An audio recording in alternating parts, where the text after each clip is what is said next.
네, 여러분 안녕하십니까. 2025년 11월 7일 이민멘토의 주식 레벨업 시작해 보도록 하겠습니다. 오늘은 조금 공기가 무겁다라고 표현을 좀 드렸었고, 아마 아침에 제 서울경제 그 스타포인트 방송을 보셨다면 제가 평소와는 다르게 이번 주부터 계속 왜 저렇게 좀 무겁게 방송을 하지? 라고 생각하신 분들 계실 거예요. 저를 오랫동안 보셨던 분들은 제가 계속 현금을 최대한 30%는 가져가자. 11월 달에는 공기가 다르다라고 말씀을 드렸는데 11월 달에 이런 지수 하락을 예측했다고 그거를 했지 그랬지라고 하면서 얘기 드리는 게 아니에요. 그만큼 만약에 제 예상과 달리 11월 달에 시장이 또 폭등이 오더라도 우리는 어느 정도의 현금은 늘 마련을 해 주셔야 되는 겁니다. 근데 제가 안타까운 게 뭐냐면 저는 뭐 계속 이 업계에 있다 보니까 현금을 마련하라고 방송에서도 얘기하면 제가 평상시에도 많이 얘기할 거 아니에요. 누구를 만나든 많이 물어보시니까 그만큼 시장이 과열됐다는 건데 30%를 현금을 마련하라고 하면 그나마 조금 들으시는 분들은 한 10% 정도는 저 이렇게 좀 팔았어요 이러시는 분들이 있는데 조금 더 과감히 하셔야 됩니다. 제가 걱정되는 게 뭐냐면 자 보세요. 우리가 11월 4일 날 시장이 폭락 나왔어요. 그러다가 21선을 맞고 쭉 튀어 올랐거든요. 그때 보통의 이 경제방송이라든지 유튜버 방송에서 얘기하는 게 뭐냐, 나는 오늘 급락때 샀습니다. 여러분들은 안 사셨죠? 이렇게 얘기를 했습니다. 저는 그때는 조금 고개를 갸웃했어요. 아니 사면 샀지 뭐 굳이 저렇게까지 얘기를 해야 되나. 그 다음날 반등이 나온다라고 확신을 갖고 그렇게 다 얘기했는데 실제로 반등이 나왔고 오전에 잠깐 반등이 나왔고 다시 시장이 떨어졌고 오늘은 더 떨어졌고. 그래서 제가 말씀드리고 싶은 게 뭐냐면 제 말이 맞았죠가 아니라 만약에 시장이 어저께와 오늘 반등이 나오면 우리는 다른 사람보다 한 템포 늦을지언정 안전하게 투자할 수 있는 거잖아요. 예를 들어서 지금은 이제 시장이 다 떨어졌으니까 현금을 30% 갖고 있는 여러분들이 마음은 편합니다. 예, 저희 가족분들도 제가 오히려 현금도 종목이다라고 하면서 오늘 가지고 있는 종목들 팔았어요. 그러니까 다 판 건 아니고 어쨌든 제가 말씀드리고 싶은 건 시장을 너무 예측하려고 들지 않았으면 좋겠어요. 오늘이 저점이겠거니 오늘이 마지막 조정이겠거니 이게 아니에요. 시장은 그렇게 만만한 곳이 아닙니다. 지금 10월 달에 계속해서 시장이 급격하게 올라왔기 때문에 시장의 난이도가 굉장히 쉽다라고 느끼시는 분들이 많을 텐데 절대 만만한 시장이 아니에요. 예, 시장의 난이도는 급격하게 올라갔습니다. 제가 봤을 땐. 그래서 제가 말씀드린 이 현금 비중 30%는 언제 써야 되냐? 언제 써야 되는지 저도 모르겠어요. 저는 보통 저점이다라고 생각할 때 현금을 들어가는 게 아니라 저점을 확인하고 그 전고점을 넘어가는 타이밍. 그러니까 고개를 살짝 들어 올릴 때 그때 들어가요. 그러니까 남들보다 늦게 들어가는 거죠. 저는 정확하게 맞출 자신이 없으니까. 저는 머리 꼭대기 발끝에 맞출 자신이 없습니다. 그치만 제가 11월 달에 계속해서 보수적이고 수비적으로 가자라고 말씀드렸던 이유는 뭐냐? 10월 달에 너무 급하게 올라갔으니까. 이유는 하나예요. 우리나라 시장이 망가져서 외국인들이 매도를 해서 외국인들이 이제 다 떠나서 그게 아니고 그냥 10월 달에 많이 올라갔으니까. 네, 그게 딱 하나의 이유예요, 저는. 그러니까 현금을 우리 수익 난 거는 좀 수확하듯이 챙겨 놓읍시다라고 말씀을 드린 겁니다. 네, 제가 오늘 서두가 좀 길었는데 시장에 너무 많이 털리시는 분들이 많은 것 같아요. 지금 막 급등하는 종목들, 신규 상장 종목들 이런 것들 갑자기 막 손해본 거 거기서 다 메꾸시려고 들어가시는 분들이 많아서 높아시면 좀 얘기를 좀 드려보고 서두가 좀 길었는데 빨리 진행할게요. 일단 AI 거품론이 계속해서 나오고 있는데 솔직히 이거 얘기하는 사람들은 저는 좀 이해가 안 가요. AI 거품, 진짜 AI가 버블이다, AI가 거품이다 한다면 닷컴 버블 때처럼 미국 시장부터 아작 날 겁니다. 네. 좀 세게 표현해서 아작 날 거예요. AI 거품론 아닙니다. AI 거품은 맞는데 이 거품이 더 커질 거예요. 네. 더 버블이 더 커진다고요. 아니 지금 빅테크 M7 종목들이 돈을 그렇게 많이 벌어서 AI에 다 투자하고 있는데 이게 어떻게 거품입니까? 비싸긴 하죠. 종목들이 비싸긴 한데 왜 이게 거품인지 전 모르겠어요. 이거 이후로 시장을 빼는 것까지는 이해가 가는데 AI의 미래지향성을 보고 투자한 사람들이 흔들릴 정도로 너무 뉴스에서 세게 얘기하고 있다. 이게 좀 걱정이고요. 이게 이제 반대 의견이거든요. 제 의견은. 자, AI 거품입니다. 근데 샌디스크랑 마이크론은 왜 자꾸 올라가죠? 왜 자꾸 실적이 잘 나오죠? 예. 마이크론과 샌디스크는 AI랑 무슨 관련이 있나요? 얘네 D램. D램, SDD, HDD 이쪽입니다. 특히나 샌디스크는 여러분들 뭐 예전에 정말 예전에 디지털 카메라 이렇게 그 메모리 칩 같은 거 있잖아요. 네모나게 생긴 거. 그런 거 만드는 데예요. 그리고 USB 만드는 데. 이 샌디스크가 아무도 관심이 없었는데 HDD, 하드디스크 때문에 시간 내에 실적이 잘 나와서 지금 7%, 9% 상승 중입니다. 그게 과연 AI 거품론하고 맞는 얘기일까요? 예, 제가 AI를 좋아하고 성장주를 좋아해서 AI를 응원하는 게 아니라 숫자가 보여주잖아요. 근데 왜 거품론이 나온다? 그냥 시장에 많이 올라갔으니까 조정을 위한 빌미다. 속지 마셔라. AI는 저는 믿어도 된다라고 보여져요. 어제 네이버도 보여줬고. 이런 뉴스가 나옵니다. 이제 연기금 국내 주식 비중 최대치여서 이제 연기금 파는 얘기밖에 안 남았어. 이제 정말 증시 고점이야. 연기금 이제 무조건 매도해야 돼. 더 이상 못 사. 이게 연기금이 왜 비중이 최대치가 됐나요? 우리 코스피가 2000대부터 4000까지 올라갔으니까.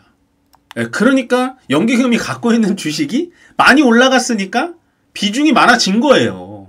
많이 산 것도 아니고. 아시겠죠?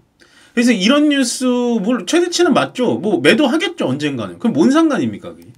예, 그게 무슨 상관이에요? 예. 그래서 이런 거에 흔들리지 마셔라. 지금 흔들리지 마셔라. 오늘 시장 떨어지는데도 제가 자꾸 이렇게 용기 아닌 용기를 드리는 건, 매수만 안 하면 되는 거 아니에요? 이런 시장이. 예, 내 종목 떨어지는 건 어쩔 수 없죠. 모든 종목이 떨어지는데. 근데 여기서 하지 말아야 될 건 뭐냐? 추가 매수라든지 신규 매수만 안 하면 되는 거예요. 좀 지켜보고 하시면 되는 겁니다. 아시겠죠? 네, 오늘 이제 글로벌 증시 전체적으로 좀 약세입니다. 일본도 우리나라만큼 빠지고 있고, 홍콩, 중국은 약간은 뭐 한 1%대, 0.5%대 빠지고 있긴 한데, 전체적으로 글로벌 증시는 좀 약세, 좀 숨고르기를 하고 있다. 정도로 정리를 해드리면 될 것 같고, 그 다음에 이제 강세업종, 약세업종, 오늘 별로 할 게 없더라고요, 강세업종은. 소비재. 예, 소비재, 신세계, 현대백화점, 롯데쇼핑 말씀드렸죠. 그 중에서 대장주는 현대백화점, 두 번째 2등주는 신세계.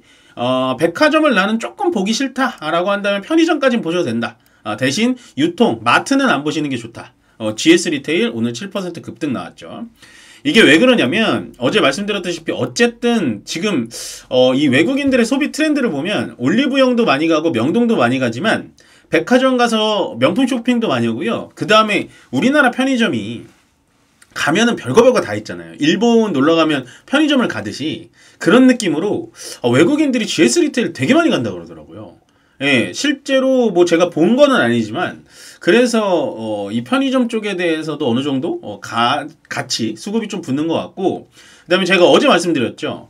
BGF 리테일과 그 GS25시 출점 자체를 제한을 하면서 지금은 출점이 나가 있는 점포들도 폐점을 하기 시작했어요. 그렇다는 건 당장의 매출은 줄을 수 있겠지만 앞으로의 재무 구조는 튼튼해질 가능성이 있다라고 말씀드렸습니다. 그래서 소비재 유통 쪽은 길게 볼 거는 아니에요. 근데 이렇게 시장이 좀 안 좋고 전체적으로 좀 뭘 살까, 운용펀드들이 살 게 없을 때 사는 쪽이 보통은 이쪽입니다. 유통 쪽. 그래서 오늘 강세고요. 화장품, 제 면을 살려줬네요.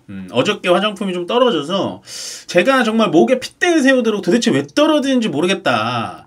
달바 떨어지는 거 알겠다. 근데 APR 왜 떨어지냐라고 얘기 드렸는데 화장품이 오늘 뭐 장 초반에 쭉 올라왔다 좀 빠지기는 합니다만 저는 여전히 관심 포인트. 여전히 관심 포인트로 보셔도 된다. 보시면 될 것 같고, 그 다음에 이제 조선, 원전, 증권, 로봇 다 떨어집니다. 뭐 약세업종에 뭐 모든 걸 다 넣을 수가 없어서 그냥 제 관심 있는 섹터들만 좀 넣어놨는데, 일단은 조선 쪽은 좀 많이 밀렸어요. 좀 많이 밀렸고, 원전 같은 경우에도 저는 뉴스는 충분히 살아있다라고 보고, 특히나 현대건설과 두산에너빌리티가 조금은 좀 이제 조금 더 조정이 나오면 충분히 신규 매수해도 될 정도의 가격까지 내려오는구나 라는 생각이 들고, 이 중에서 가장 관심 있는 건 저 증권입니다.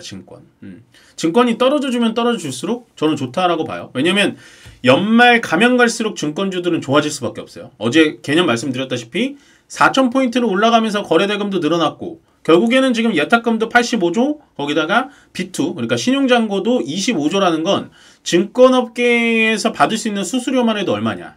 거기다가 연말까지 가져가면 배당도 따뜻하니 들어갈 수 있다라고 말씀드렸고, 오늘 그나마 로봇주들이 조금은 반등을 해주는 애들이 있어요. 이것도 옥석 가리기로 저는 로봇주들은 이제는, 제가 원래 로봇에 대해서 되게 관점이 많이 틀렸잖아요. 제가 로봇은 조금 오바다, 많이 올라가 있다 라고 했는데 이제 좀 떨어졌으니까 로봇에 대해서는 어떻게 보셔야 되냐. 그냥 일반 로봇, 뭐 휴머노이드, 협력 로봇, 뭐 자율주행 로봇, 뭐 로봇 소프트웨어 이렇게 보는 게 아니라, 로봇 쪽에 대해서는 어제 네이버가 보여준 것 같아요. 그러니까 로봇은 이제 피지컬 AI로 들어가야 됩니다. 로봇도 AI예요. 아시겠죠? 그 정도 정리해드리면 될 것 같고, 오늘은 일단은 차트를 좀 보여드릴게요. 자, 제가 뭘 이렇게 조금은 속도를 내서 한 이유가 뭐냐면 이거거든요. 조선에서 지금, 조선보다, 자, 삼성전자와 하이닉스를 좀 보겠습니다. 삼성전자, 왜 이렇게 떨어질까요? 왜 이렇게 떨어질까요? 제가 말씀드렸잖아요. 가격 조정이 나올 수밖에 없다. 왜냐? 여기 보시면 이격도 보이시죠? 이격도라는 게 이런 거예요. 예, 이게 21선이고 이게 61선이거든요. 이런 식으로 이격도가 벌어져 있으면 당연히 위쪽으로 급격하게 올라갔다 밑으로 조정 나올 수밖에 없습니다. 하이닉스 한번 볼까요? 하이닉스. 자, 하이닉스 이격도 어떤가요? 예, 이격도. 여기 지금 5일선하고 21선의 이격도도 크죠? 빵꾸 뻥뻥 났죠? 예. 하이닉스 오늘 버텨주긴 하는데, 만약에 하이닉스가 저는 56만 5천원? 이 자리 지켜주지 못하면, 56만원? 이 자리 지켜주지 못하면 50만원, 51만원 정도까지는 떨어진다니까요, 이거. 예, 그러면은 저는 좀 다시 한번 눈여겨볼 요양이 있습니다. 제가 하이닉스 좋아하는 거 아시잖아요, 여러분들. 예, 삼성전자가 한창 안 갈 때 하이닉스 제 이때부터 노래 불렀던 사람이잖아요, 이때. 30만원대. 그리고 요때, 20만원대. 요때부터. 그 계속 노래 불렀던 사람입니다. 그래서 아직은 이격도가 이런 식으로 많이 이렇게 찍찍 벌려져 있기 때문에 지금은 하이닉스를 왜 이렇게 사시려고 고민을 하시나, 저는 좀 이게 걱정이 돼요. 너무 이렇게 지금 개인 투자분들이 하이닉스 지금이라도 사야 되냐라고 생각을 많이 하시는데, 지금은 안 사는 게 맞아요. 지금 보유자의 영역이죠. 여기서 올라가가지고 100만원 가면 차라리 저를 탓하시는 게 맞습니다. 제가 좀 강하게 얘기하자면. 그리고 마지막으로 조선업은 제가 차트 자체가 좀 꺾였다라고 말씀드리는 게 이거거든요. 예, 요렇게. 이런 식으로 배열 자체가, 잘못 눌렀네요. 배열 자체가 이런 식으로 꺾이면서 차트가 배열을 다 무너뜨렸죠, 지금. 이런 식으로. 예. 근데 현대중공업은 뭔가요? 주가가 이렇게 밑으로 내려와가지고 여기 지금 보여드렸던 이격도들이 살살살살 좁혀지고 있죠. 아까 하이닉스, 삼성전자랑 이격도가 좀 차이가 나죠. 예, 그렇다라는 건 얘는 한 50만원 초반대까지 이렇게 내려와서 자리를 잡아준다면 기회가 나온다 보시면 되고, 마지막으로 하나오션 같은 경우에도 마찬가지죠. 이격도 다 좁혔죠. 아까 차트랑 좀 다르죠. 예, 이격도들이 이런 식으로 오밀조밀 또 모이고 있죠. 요게 조정받는 거예요, 요게. 얘도 올라갔다가 조정받잖아요. 요게 요런 조정이 나와야 돼요. 그래서 얘도 마찬가지로 11만원, 10만 5천원 정도 자리까지 내려온다면 충분히 매수 포인트가 좀 가능하지 않을까, 기술적으로만 봤을 때. 그래서 아마 이격도 얘기를 많이 했는데, 그 이격도에 대해서 조금은 이해를 못 하시는 분들이 있을 것 같아서 오늘 좀 설명을 드렸습니다. 그리고 코스피 지수를 보여드리면 이격도가 이렇게 벌어져 있는 거 보이시죠? 이렇게. 아까 조선 애들이랑 다르죠. 예, 이런 식으로 이격도가 널찍 뻘려 있는 상태이기 때문에 저는 코스피는 뭐 감히 예측을 하자면 3,850? 예, 3,850을 하단으로 잡고 상단은 4,000으로 잡아서 기간 조정, 이 박스권 장세의 기간 조정일 가능성이 좀 높다. 요 지수에 대한 뷰는 매번 좀 바뀔 수 있을 수도 있으니까 이거를 너무 신빙하지 마시고요. 제가 지금 현재 보는 지수 포인트는 하단은 3,850 정도다 라고 정리를 해드릴게요. 말씀드릴게요. 그렇게 정리해드리면 좋을 것 같습니다. 일단 오늘 시장 좀 많이 빠지고 올라간 종목이 두 개 합쳐가지고 400 종목이 안 될 정도로 대부분의 종목이 빠지고 있는데 절대로 이럴 때 멘탈은 털리실 필요 없고 그리고 종목은 매수하실 필요 없습니다. 오늘이 저점이라고 생각해서 매수하시는 분들 있는데 절대로 지금은 아직 우리의 현금, 황금 같은 이 귀하디 귀한 30%의 현금을 지금은 쓸 때는 아니다 라고 정리 드리면서 주말 잘 보내시고요. 저는 월요일날 뵙도록 하겠습니다. 고맙습니다.